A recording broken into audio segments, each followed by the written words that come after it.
ਸਕਦਾ ਬਿਨਾਂ ਕਰਮਾਂ ਤੋਂ। ਜੇ ਲੈ ਲਵੇ ਤੇ ਉਸ ਨੂੰ ਮਿਲਿਆ ਨਹੀਂ ਰਹਿ ਸਕਦਾ, ਭਾਵ ਪ੍ਰਾਪਤ ਨਹੀਂ ਰਹਿ ਸਕਦਾ। ਇਸ ਦੇ ਉੱਤੇ ਮਹਾਂਪੁਰਖਾਂ ਨੇ ਪ੍ਰਮਾਣ ਦਿੱਤੇ ਆ ਦੋ।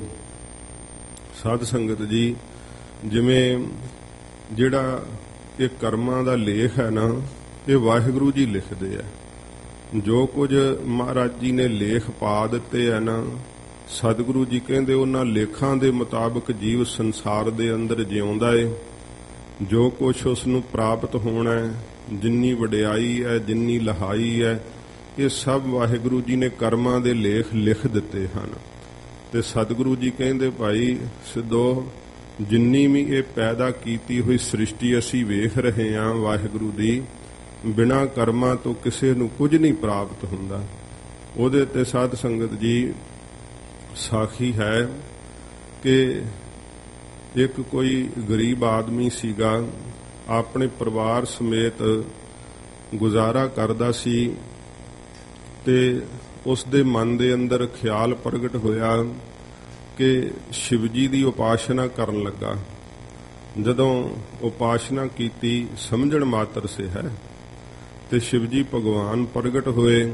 ਕਹਿਣ ਲੱਗੇ, ਭਈ ਤੁਸੀਂ ਤਿੰਨਾਂ ਨੇ ਮੇਰੀ ਉਪਾਸਨਾ ਕੀਤੀ ਹੈ, ਵਰ ਮੰਗ ਲਓ, ਪਰ ਤਿੰਨਾਂ ਨੂੰ ਇਹ ਸ਼ਰਤ ਹੈ ਕਿ ਇੱਕ ਇੱਕ ਵਾਰੀ ਮੰਗਣਾ ਪਊਗਾ, ਇੱਕ ਇੱਕ ਵਾਰੀ ਸਭ ਨੂੰ ਪ੍ਰਾਪਤ ਹੋਊਗਾ।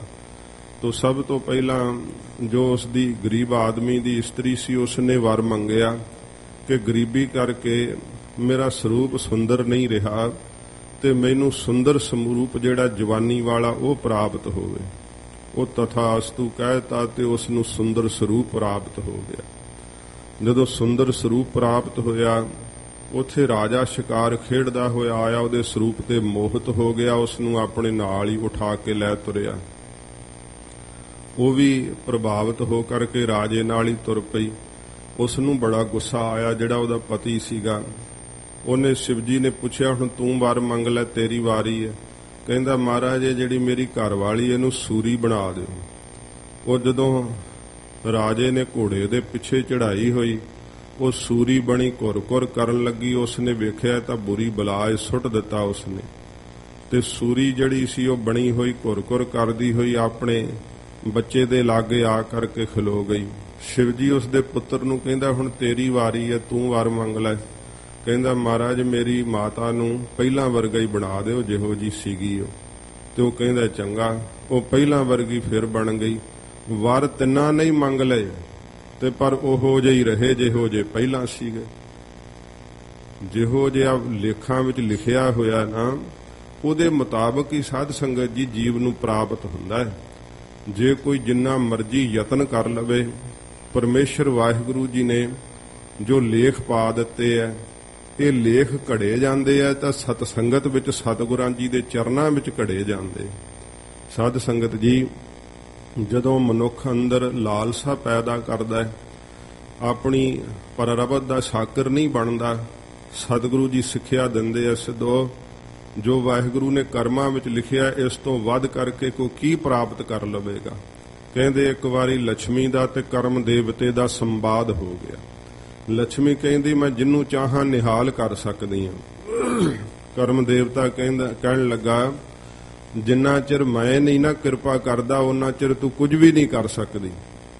ਕਹਿਣ ਲੱਗੇ, ਅੱਛਾ ਅਜਮਾ ਕੇ ਵੇਖ ਲੈਨੇ ਆ। ਇੱਕ ਲੱਕੜਹਾਰਾ ਜੰਗਲ ਵਿੱਚ ਲੱਕੜਾਂ ਕੱਟ ਰਿਹਾ ਸੀ, ਬੜਾ ਗਰੀਬ ਸੀਗਾ। ਲక్ష్ਮੀ ਕਹਿਣ ਲੱਗੀ, ਲਾ ਮੈਨੂੰ ਇਹਨੂੰ ਅਮੀਰ ਕਰਨ ਲੱਗੀ ਆ। ਕਹਿਣ ਲੱਗਾ, ਚੰਗਾ ਤੂੰ ਅਜਮਾ ਕੇ ਵੇਖ ਲੈ।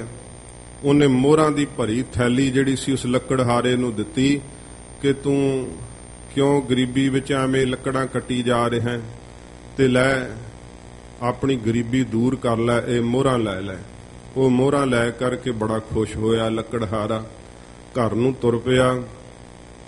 ਜਦੋਂ ਘਰੇ ਪਹੁੰਚਿਆ, ਘਰ ਵਾਲੀ ਕਿਸੇ ਕੰਮ ਵਾਸਤੇ ਬਾਹਰ ਗਈ ਹੋਈ ਸੀ।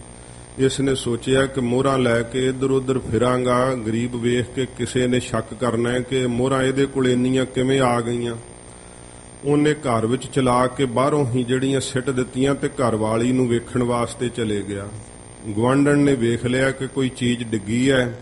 ਉਸ ਨੇ ਕੰਧ ਟੱਪ ਕੇ ਉਸ ਮੋਹਰਾਂ ਵਾਲੀ ਥੈਲੀ ਨੂੰ ਉਠਾ ਲਿਆ। ਜਦੋਂ ਘਰ ਆਇਆ ਤੇ ਵੇਖਿਆ ਮੋਹਰਾਂ ਵਾਲੀ ਥੈਲੀ ਉੱਥੇ ਹੈ ਹੀ ਨਹੀਂ। ਬੜਾ ਮਨ ਵਿੱਚ ਪਛਤਾਵਾ ਲੱਗਾ। ਫਿਰ ਆ ਕਰਕੇ ਉੱਥੇ ਹੀ ਲੱਕੜਾਂ ਕੱਟ ਰਿਹਾ। ਲక్ష్ਮੀ ਨੇ ਫਿਰ ਰੂਪ ਧਾਰ ਕੇ ਆ ਕੇ ਕਿਹਾ ਕਿ ਕੀ ਗੱਲ, ਤੈਨੂੰ ਮੋਹਰਾਂ ਦਿੱਤੀਆਂ ਸੀ, ਤੂੰ ਫਿਰ ਆ ਕੇ ਲੱਕੜਾਂ ਕੱਟ ਰਿਹਾ। ਉਹ ਕਹਿਣ ਲੱਗਾ ਆਹ ਗੱਲ ਹੋਈ, ਪਤਾ ਨਹੀਂ ਕਿੱਧਰ ਗਾਇਬ ਹੋ ਗਈ। ਉਹ ਕਹਿਣ ਲੱਗੀ ਅੱਛਾ ਲੈ ਹੁਣ ਤੂੰ ਆ ਇੱਕ ਹਾਰ ਹੀਰਿਆਂ ਦਾ ਦਿੱਤਾ ਉਹਨੂੰ ਕਿ ਲੈ ਹੀਰਿਆਂ ਦਾ ਹਾਰ ਲੈ ਜਾ ਤੇ ਇਹਦੇ ਨਾਲ ਆਪਣੀ ਗਰੀਬੀ ਦੂਰ ਕਰ ਲੈ। ਉਸ ਨੇ ਕੀ ਕੀਤਾ ਕਿ ਹੀਰਿਆਂ ਦਾ ਹਾਰ ਜਿਹੜਾ ਸੀ ਨਾ ਆਪਣੇ ਉੱਤੇ ਪਰਨੇ ਵਿੱਚ ਲਪੇਟ ਲਿਆ। ਉਹ ਚਮਕੀਲਾ ਬੜਾ ਚਮਕ ਮਾਰ ਰਹੇ ਸੀ ਹੀਰੇ, ਉੱਤੋਂ ਇੱਲ ਨੇ ਇਹੋ ਜੀ ਝਪਟ ਮਾਰੀ ਕਿ ਸਮੇਤ ਉਹਦੇ ਪਰਨੇ ਦੇ ਨਾਲ ਹੀ ਹਾਰ ਵੀ ਉਡਾ ਕੇ ਲੈ ਗਏ। ਫਿਰ ਬੜਾ ਪਛਤਾਵਾ ਕੀਤਾ। ਫਿਰ ਉੱਥੇ ਹੀ ਲੱਕੜਾਂ ਕੱਟਣ ਆ ਗਿਆ। ਉਸ ਕਿਹਾ ਕਿ ਕੀ ਗੱਲ ਹੁਣ ਵੀ ਤੇਰੀ ਅਜੇ ਗਰੀਬੀ ਨਹੀਂ ਦੂਰ ਹੋਈ। ਦੱਸਿਆ ਉਹਨੇ ਕਿ ਆਹ ਗੱਲ ਹੋਈ। ਫਿਰ ਉਸਨੇ ਇੱਕ ਲਾਲ ਦਿੱਤਾ ਬੜਾ ਬੇਕੀਮਤ।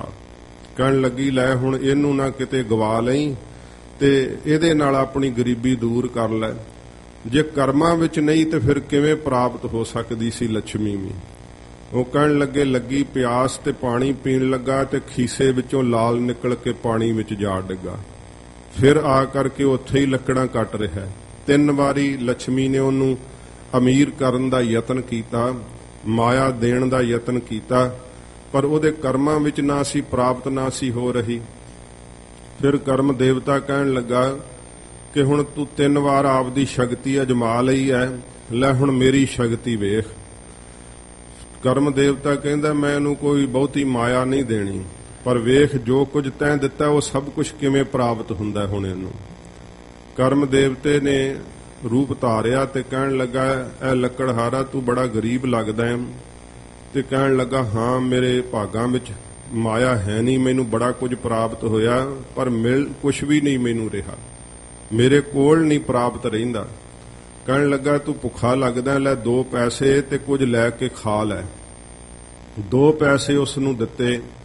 ਉਸ ਨੇ ਬਾਜ਼ਾਰੋਂ ਮੱਛੀ ਜਿਹੜੀ ਸੀ ਉਹ ਖਰੀਦ ਲਿਆਂਦੀ ਤੇ ਲਿਆ ਕਰਕੇ ਜਦੋਂ ਮੱਛੀ ਨੂੰ ਪਾੜਿਆ, ਉਹ ਜਿਹੜਾ ਲਾਲ ਜੇਬ ਵਿੱਚੋਂ ਨਿਕਲ ਕੇ ਡਿੱਗਿਆ ਸੀ ਨਾ ਪਾਣੀ ਵਿੱਚੋਂ, ਇਸ ਮੱਛ ਨੇ ਨਿਗਲ ਲਿਆ ਸੀ। ਜਦੋਂ ਮੱਛੀ ਨੂੰ ਦਫਾੜ ਕੀਤਾ ਤੇ ਵਿੱਚੋਂ ਲਾਲ ਨਿਕਲਿਆ, ਖੁਸ਼ੀ ਨਾਲ ਕਹਿੰਦਾ ਲੱਭ ਪਿਆ ਲੱਭ ਪਿਆ ਲੱਭ ਪਿਆ। ਗਵੰਡਣ ਡਰ ਗਈ ਕਿ ਇਹਨੂੰ ਚੋਰ ਲੱਭ ਪਿਆ ਥੈਲੀ ਦਾ ਤੇ ਹੋਰ ਕਿਤੇ ਫੜਾ ਹੀ ਨਾ ਦੇਵੇ। ਉਹਨੇ ਵਗਾ ਕੇ ਥੈਲੀ ਉਹਦੇ ਘਰ ਸਿੱਟ ਦਿੱਤੀ ਤੇ ਉਹ ਥੈਲੀ ਵੀ ਮੋਹਰਾਂ ਦੀ ਵੇਖ ਕੇ ਵਿਹੜੇ ਵਿੱਚ ਬੜਾ ਖੁਸ਼ ਹੋਇਆ। ਫਿਰ ਘਰਵਾਲੀ ਨੂੰ ਕਹਿੰਦਾ ਲੈ ਤੂੰ ਤਿਆਰੀ ਕਰ, ਮੈਂ ਬਾਲਣ ਲੈ ਆਵਾਂ। ਬਾਲਣ ਲੈਣ ਵਾਸਤੇ ਉਹ ਜਿਹੜੀਆਂ ਇੱਲਾਂ ਦੇ ਆਲਣੇ ਹੁੰਦੇ ਇਹਨਾਂ ਤੇ ਸੁੱਕੀਆਂ ਲੱਕੜਾਂ ਹੁੰਦੀਆਂ, ਦੂਰੋਂ ਦਿਖਾਈ ਪਿਆ ਰੁੱਖ ਦੇ ਉੱਤੇ ਆਲਣਾ, ਸੋਚਦਾ ਕਿ ਇਹੀ ਸੁੱਕੀਆਂ ਲੱਕੜਾਂ ਲਾ ਲਵਾਂ। ਜਦੋਂ ਲੱਕੜਾਂ ਲਾਉਣ ਵਾਸਤੇ ਉੱਥੇ ਚੜਿਆ ਤੇ ਕੀ ਵੇਖਿਆ ਅੱਗੇ ਹੀਰਿਆਂ ਦਾ ਹਾਰ ਪਿਆ ਹੋਇਆ ਵੇਖਿਆ। ਉਹ ਹੀਰਿਆਂ ਦਾ ਹਾਰ ਵੀ ਮਿਲ ਗਿਆ, ਗਵਾਚਾ ਹੋਇਆ ਪਾਣੀ ਵਿੱਚ ਲਾਲ ਉਹ ਵੀ ਲੱਭ ਪਿਆ, ਮੋਹਰਾਂ ਦੀ ਥੈਲੀ ਵੀ ਪ੍ਰਾਪਤ ਹੋ ਗਈ। ਜੇ ਸਾਧ ਸੰਗਤ ਜੀ ਕਰਮਾਂ ਵਿੱਚ ਲਿਖਿਆ ਸੁਤੇ ਸਿੱਧ ਹੀ ਆਪਣੇ ਆਪ ਹੀ ਸਭ ਕੁਝ ਪ੍ਰਾਪਤ ਹੋਣ ਲੱਗ ਪਿਆ। ਸਤਿਗੁਰੂ ਜੀ ਕਹਿੰਦੇ ਨੇ ਕਿ ਭਾਈ ਆਪਣੀ ਪਰਰਬਤ ਦੇ ਸਾਕਰ ਹੋ ਕਰਕੇ ਮਨੁੱਖ ਨੂੰ ਜਿਉਣਾ ਚਾਹੀਦਾ। ਲਾਲਚ ਕਰਦਿਆਂ ਹੋਇਆਂ, ਬਹੁਤਾ ਕੁਝ ਪ੍ਰਾਪਤ ਕਰਨ ਦੀ ਇੱਛਾ ਰੱਖਦਿਆਂ ਹੋਇਆਂ ਜਿਹੜੇ ਕਪਟ ਕਰਦੇ ਆ, ਛਲ ਕਰਦੇ ਆ, ਮਹਾਰਾਜ ਸਿੱਖਿਆ ਦਿੰਦੇ ਆ ਕਿ ਭਾਈ ਜਿੰਨੀ ਵੀ ਪੈਦਾ ਕੀਤੀ ਹੋਈ ਵਾਹਿਗੁਰੂ ਦੀ ਇਹ ਸ੍ਰਿਸ਼ਟੀ ਹੈ, ਮਹਾਰਾਜ ਕਹਿੰਦੇ ਵਿਣ ਕਰਮਾਂ ਕੇ ਮਿਲੈ ਲਈ। ਬਿਨਾਂ ਕਰਮਾਂ ਤੋਂ ਜੋ ਵਾਹਿਗੁਰੂ ਜੀ ਨੇ ਲਿਖ ਦਿੱਤੇ ਆ ਮਸਤਕ ਦੇ ਉੱਤੇ, ਸਤਿਗੁਰੂ ਜੀ ਕਹਿੰਦੇ ਭਾਈ ਕਿਸ ਨੂੰ ਕੁਝ ਮਿਲਿਆ ਹੈ? ਕੋਈ ਇਹਨੂੰ ਕੁਝ ਵੀ ਨਹੀਂ ਮਹਾਰਾਜ ਕਹਿੰਦੇ ਭਾਈ ਪ੍ਰਾਪਤ ਹੁੰਦਾ। ਕੋਈ ਵੀ ਕੁਝ ਲੈ ਨਹੀਂ ਸਕਿਆ ਹੈ ਬਿਨਾਂ ਕਰਮਾਂ ਤੋਂ। ਜਿਸ ਕਿਸੇ ਨੂੰ ਜੋ ਕੁਝ ਵੀ ਪ੍ਰਾਪਤ ਹੁੰਦਾ ਹੈ, ਮਹਾਰਾਜ ਸੱਚੇ ਪਾਤਸ਼ਾਹ ਜੀ ਕਹਿੰਦੇ ਵਾਹਿਗੁਰੂ ਜੀ ਨੇ ਕਰਮਾਂ ਵਿੱਚ ਹੀ ਲਿਖਿਆ ਹੋਇਆ ਹੈ। ਮਸਤਕ ਦੇ ਉੱਤੇ ਜਿਹੜੇ ਲੇਖ ਪਾਏ ਹੋਏ ਆ ਉਹਨਾਂ ਦੇ ਮੁਤਾਬਕ ਹੀ ਸਾਧ ਸੰਗਤ ਜੀ ਜੀਆਂ ਨੂੰ ਜਿਹੜੀਆਂ ਦਾਤਾਂ ਹਨ ਨਾ ਉਹ ਪ੍ਰਾਪਤ ਹੁੰਦੀਆਂ। ਤੇ ਇਸ ਪ੍ਰਕਾਰ ਸਤਿਗੁਰੂ ਜੀ ਫਰਮਾਉਂਦੇ, ਫਿਰ ਪੜ੍ਹਦੇ ਹੋ ਜੇਤੀ ਸਿਰਠ ਉਪਾਈ ਵੇਖਾ। ਜਦੋਂ ਸਿੱਧ ਕਹਿੰਦੇ ਮਹਾਰਾਜ ਤੁਹਾਨੂੰ ਤੀਰਥਾਂ ਤੇ ਨਵਾ ਲਿਆਈਏ, ਸਤਿਗੁਰੂ ਜੀ ਕਹਿੰਦੇ ਤੀਰਥਾਂ ਤੇ ਨਹਾਤਾ ਹੋਇਆ ਕੀ ਕਰੇਗਾ? ਇਹ ਜਿਹੜੀ ਪੈਦਾ ਕੀਤੀ ਹੋਈ ਜਿੰਨੀ ਵੀ ਸ੍ਰਿਸ਼ਟੀ ਅਸੀਂ ਵੇਖ ਰਹੇ ਆ